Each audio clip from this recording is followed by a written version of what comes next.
Oui, dans ce compte-rendu, on découvre encore une fois que la réglementation existante n'est déjà pas appliquée puisque 84% des publicités sont non conformes.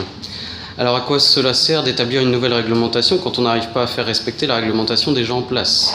Et par conséquent, quelles seront les sanctions en cas de non-respect de cette nouvelle réglementation?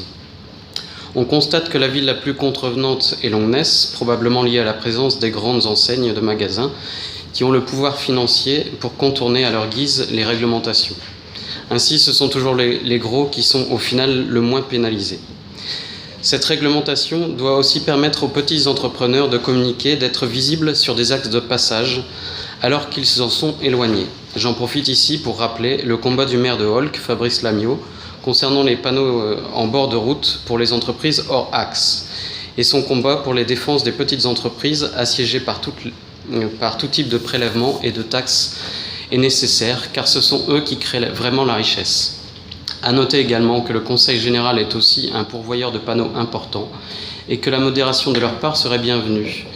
Et l'argent dépensé en communication pourrait être d'ailleurs affecté plus efficacement à l'activité même du Conseil général, à savoir les routes, les collèges et l'aspect social notamment. Une remarque concernant les publicités murales. Pourquoi ne pas revenir à une publicité peinte, comme dans le temps sur les façades, qui donne un certain charme et une originalité sur la publicité, plutôt qu'un simple 4x3. D'autre part,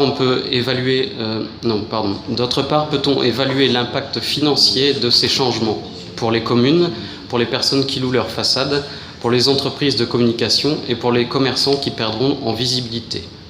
Une harmonisation comme celle réalisée par Beauvais en page 17 serait en effet bienvenue.